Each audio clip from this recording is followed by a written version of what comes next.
नमस्कार. सर्वांचं पुन्हा एकदा स्वागत. आज माझ्यासोबत आहे वेद. वेद आज सकाळीच आलाय मुंबईहून.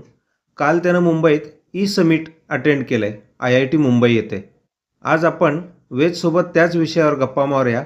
वेदला ई-समिट कसं वाटलं, तिथं त्यानं काय काय पाहिलं आणि गोष्टींचा आनंद कसा घेतला. हॅलो वेद, स्वागत आहे तुझं. हॅलो. कसा आहेस तू? एकदम मस्त. प्रवास करून थकलायस? नाही. उत्साही आहेस? हो. ओके. कसं वाटतंय ई-समिट अटेंड केल्यानंतर? एकदम छान वाटतंय. नवीन शिकल्यासारखं. नवीन शिकलो गोष्टी तिथे. ई-समिटला जाण्याचं काय घडलं? कशामुळे तिथपर्यंत पोहोचू शकलास तू? शाळे थ्रू एक युरेका ई सेलचं हे होतं. तिथं मी पार्टिसिपेट केलेलं. पहिला क्विज अटेम्प्ट देऊन सेकंड राऊंडला गेलेलो, पण तिथं काही इश्यूज झाल्यामुळं नाही सिलेक्ट झालो. तर त्यांचा युरेका याचा मेल आला की E summit 21st E summit 2025 IIT Mumbai येथे आहे. तुम्हाला यायचं असेल तर पासेस अकोमोडेशन हे विकत घेऊन तुम्ही येऊ शकता. 2-4 दिवस आहे. तर मग गेलो 11-12 डिसेंबरला. मला एक सांग, हे आता शाळेत तुला माहिती मिळाली असं तू सांगतोस. तुझी शाळा कोणती आणि ह्या सगळ्यात तुला शाळेनं कोणत्या मिसनी मदत केली, प्रिन्सिपल मॅडमनी काय मदत केली त्याबद्दल सांग थोडं. शाळेनं युरेकाशी कनेक्ट करून सगळ्या मुलांना ही ऑपॉर्च्युनिटी दिली आणि शाळेचं नाव Appasaheb Biranale public school Sangli. Okay. यामध्ये तुझ्या शाळेच्या मिस, प्रिन्सिपल या सगळ्यांची कशी मदत झाली त्याबद्दल सांग. जे आमच्या सेक्शनचे जे हेड होत्या त्यांचं नाव आहे स्मिता मिस. त्यांनी बरंच काही सांगितलं. काही इश्यूज आल्यावरती सुद्धा त्यांनी सांगितलं, पण ह्याला ई समिटला पण जायच्या वेळेस त्यांना सांगितले. बर छान. आता तू ई समिट अटेंड करून आलायस. आपण आता ई समिटच्या तुझ्या तिथल्या अनुभवाबद्दल बोलूया. वेद, मला सांग, ज्या ठिकाणी तू गेला होतास IIT मुंबई, देशातलं एक मोठं कॉलेज आहे इंजिनिअरिंगचं, त्या कॉलेजचा कॅम्पस बघितल्यावर काय वाटलं तुला? कसा वाटला कॅम्पस? कॅम्पस खूप मोठा होता. जवळपास आतमध्ये एक छोटं गाव किंवा जिल्हा असल्यासारखंच एक ते पूर्ण हे होतं कॅम्पस. तिथं कॅम्पस मध्ये फिरायला सुद्धा आतमध्ये रिक्षास किंवा छोट्या बसेस म्हणू शकतो अशा आहेत आतल्या आतमध्ये फिरायला. म्हणून तिथली मुलं सायकल्सने वगैरे कॉलेजेसची जी आहेत सायकल्सने फिरतात तिथं. एवढा मोठा तो कॅम्पस आहे. जवळपास 550 एकरचा तो कॅम्पस आहे. अरे बापरे, 550 एकरचा कॅम्पस आहे. तुझा सगळा बघून झाला काय? नाही, सगळा नाही. किती पाहिला असशील? एक अर्धा एक एकर. ओके. काही हरकत नाही. आता तू ई समिट तर 2 दिवस होतं, त्यापैकी कोणत्या दिवशी गेलास तू? मी 12 डिसेंबरला. 12 डिसेंबरला गेलास. तिथं आत गेल्यानंतरची काय यंत्रणा, तुला काय वाटलं वेगळं पण इतर कार्यक्रमापेक्षा? तिथं सगळं वेल ऑर्गनाइज्ड आणि वेल प्लॅन्ड होतं. ओके. सगळ्यात पहिला गेल्या गेट वरतीच तुमचे सगळं चेकिंग वगैरे होतं. पुढे तुम्हाला पासेस किट वगैरे मिळतात. त्याच्या पुढे गेल्यावरती तुमच्याकडे बॅग्स वगैरे असतील. ट्रॅव्हलिंग करून आला असाल आउट ऑफ स्टेशन वगैरे, तर बॅग्स ठेवायला एक त्यांनी तिथं रूम केली होती. तिथं व्यवस्थित स्टिकर टोकन वगैरे देत होते. Sticker okay. नंबर लिहून ते बॅग्स ठेवत होते त्यांच्याकडे. Very good. म्हणजे बॅग सोबत घेऊन सगळीकडे फिरायची गरज नाही. वा छान.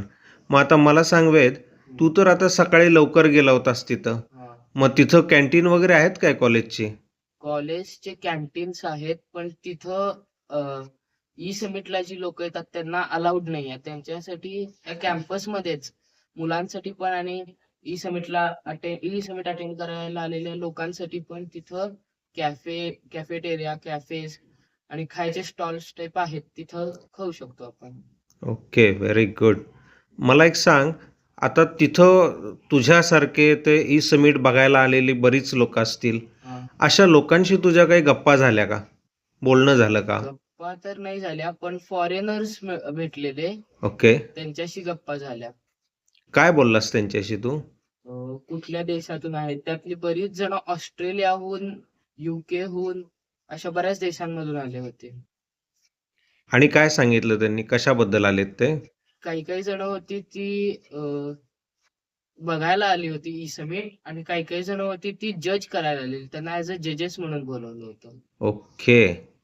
मग त्यापैकी ज्या लोकांशी बोललास हा. त्यांचा अनुभव कसा होता ई समिटचा? खूप छान म्हणाले. इंडियात IIT मुंबई हे टॉपचं आहे असं म्हणाले, आणि खूप छान एक्सपिरियन्स होता म्हणाले. बर. आता मला सांग, या सगळ्या ई समिटमध्ये सगळ्यात सुरुवातीला तू काय बघितलंस, काय अटेंड केलंस? सगळ्यात सुरुवातीला कॅम्पस बघितला. ओके. कॅम्पस बघून झाल्यानंतर फरारीच्या सीईओचा एक लेक्चर होतं, ते ओके. कॉन्व्होकेशन हॉलमध्ये अटेंड करायचं होतं, पण तिथं सगळं फुल झाल्यामुळे हाऊसफुल होतं? हाऊसफुल होतं. अरे वा. लोक मग तुला एंट्री दिली नाही का, तू लहान आहेस म्हणाल्यावर? नाही, उभा राहायला पण जागा नव्हती, एवढा हाऊसफुल होतं. हो हो हो. मग ते LTC हॉल म्हणून, सक्सेना ऑडिटोरियम म्हणून आहे, तिकडं गेलो. तिथं 3 लेक्चर्स अटेंड केले. पहिलं होतं ते झी बिझनेस मध्ये सकाळी 8:30 वाजता एक जणांचा कार्यक्रम असतो, ते लेक्चर द्यायला आले होते. हा. दुसरे होते ते प्रांजल. त्यांचं नाव काही आठवतंय? सकाळी जे झी बिझनेसला असतात. नाही. बर, त्यांनी कशाबद्दल सांगितली माहिती ते सांग. इन्व्हेस्टमेंट्स, स्टॉक्स, SIP असं. आता मी नाव सांगतो, ते नाव होतं का आठव? हा. अनिल संघवी असं नाव होतं, अनिल संघवी, बरोबर. बरोबर? बर. त्यांनी काय काय सांगितलं, काय आठवतंय तुला त्यांनी सांगितलेल्यापैकी? स्टॉक्स मध्ये 100% तुमचं इन्कम हम्म. सोर्स नसावा. हम्म. स्टॉक्स कधी पण वर जाऊ शकतात, कधी पण खाली जाऊ शकतात.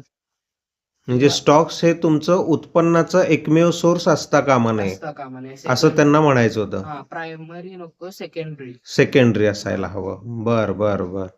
आणखीन तिथं इंटरॅक्शन्स झाल्या का अनिल संघवींच्या सोबत मुलांच्या? नाही, तिथं मुलाखत घेणारे होते. ओके, मुलाखत झाली. ओके. हा हा. आवडली का तुला मुलाखत? आवडली. बर. मग आता अनिल संघवींची तू मुलाखत बघितलीस, बरोबर? मग अनिल संघवींच्या संपूर्ण मुलाखतीतनं तुला काय वाटलं त्यांच्याबद्दल किंवा त्या मुलाखतीतल्या विषयाबद्दल? खूप चांगला विषय होता, आणि त्यांच्याकडे खूप नॉलेज आहे त्या विषयाबद्दल. हम्म. प्लस खूप एक्सपिरियन्स पण आहे. हम्म. त्यामुळं खूप छान झाली मुलाखत. त्यांनी बरंच डिटेल मध्ये सांगितलं, पण वेळ कमी होता त्यामुळं. अच्छा. बर. आता त्यानंतर दुसरं कुणाचं अटेंड केलंस म्हणालास? प्रांजल कामरा. प्रांजल कामरा. ओके. त्यांचा विषय काय होता? त्यांचा विषय आता लक्षात नाही. असू दे, हरकत नाही. त्यांच्या बोलण्यातलं काय आठवतंय तुला? ते काय सांगत असतील, कशाबद्दल बोलत असतील? प्रांजल कामरा शेअर मार्केटचं काही ते सांगत होते का? शेअर मार्केटचं तर नाही. प्रांजल कामरा त्यांचं ते कसे बिझनेसमध्ये पुढे आले, कसा त्यांनी बिझनेस सुरू केला, याबद्दल काही ते बोलत होते का? ओके. त्यानंतर मग कुणाचं ऐकलंस तू लेक्चर? अंकुर वारिको.